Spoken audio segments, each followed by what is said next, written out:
Answers to all our questions are, in our globalized world, available within seconds through the internet. Effortlessly and like on angel wings, we can reach almost every spot on Earth just by Google Earth or Google Maps. Satellite images make it possible. One mouse click away, videos, photos and endless amounts of information are waiting for us, available all the time and from all places. Slowly but surely, the World Wide Web keeps replacing analog knowledge as it offers more detailed, more efficiently archived and aesthetically appealing answers than any print-based encyclopedia can.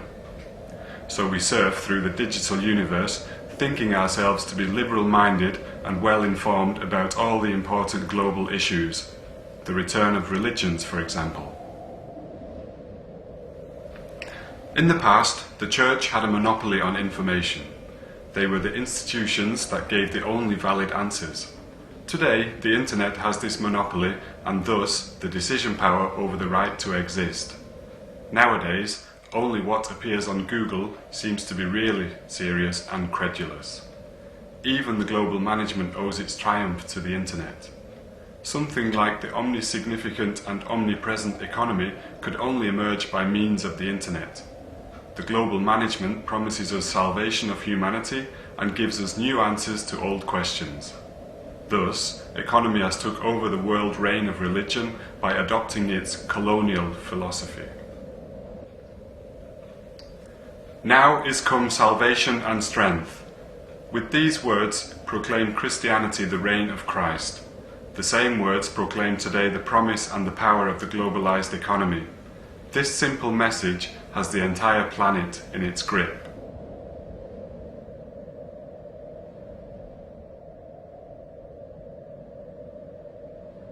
The World Wide Web has mutated to an empire where the sun never sets.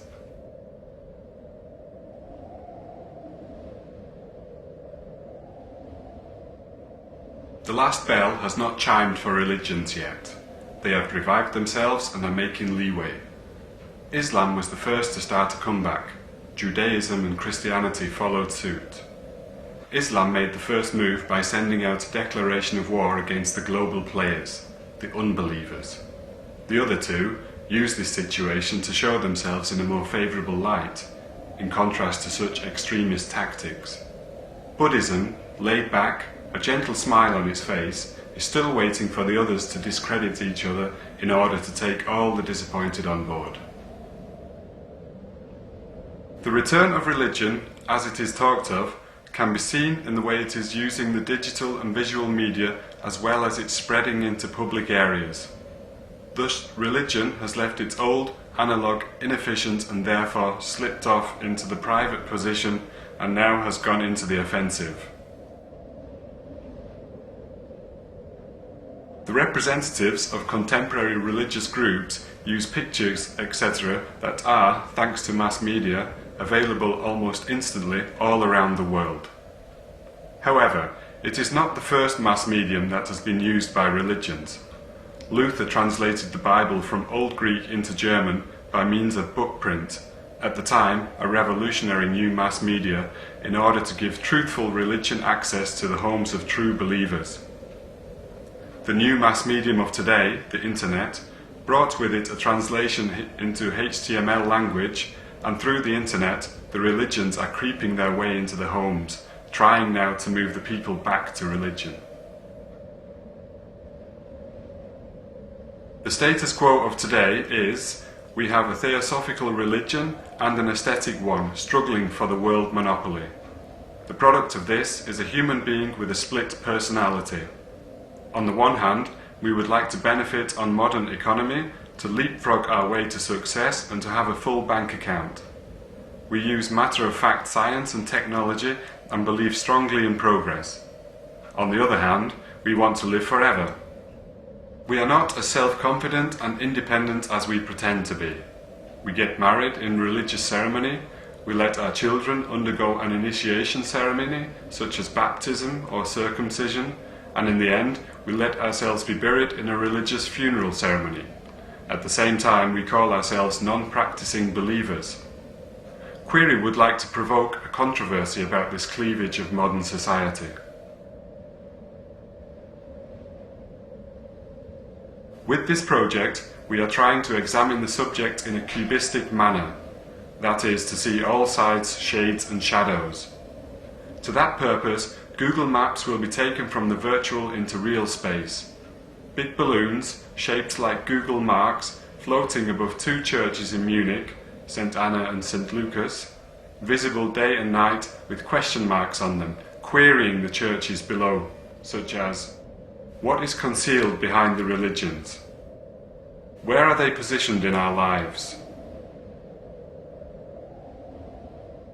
Which place are we ready to give them? Do we still need houses of God, such as churches, mosques or temples? Are only supernumeraries in the battle of giants?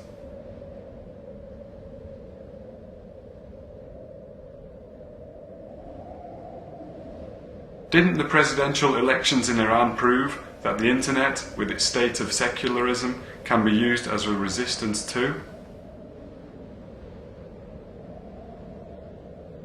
Are we giving the internet and economics too much authority once again?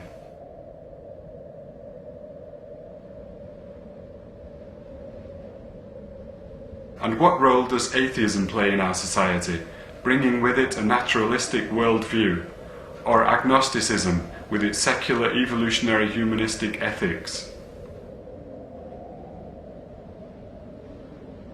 Is God only a delusion?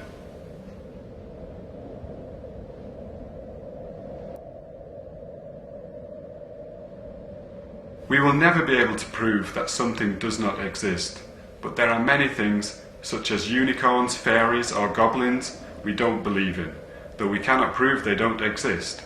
God is the same. We cannot prove his existence, but that fact does not make him more probable.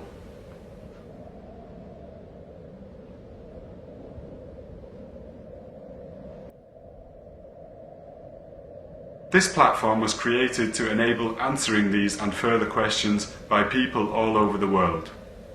It contains a Google map with the same marks as in Munich. The visitors in situ and online can literally visualize their opinions and are encouraged to comment and upload images depicting and describing their opinions on the matter. Thanks to all the tools provided by Google Maps, we can add images, videos and comments to the maps. Artists, cultural workers and anyone else interested in this discussion concerning confessions. Believers, atheists and agnostics from all over the world are invited to share their point of view.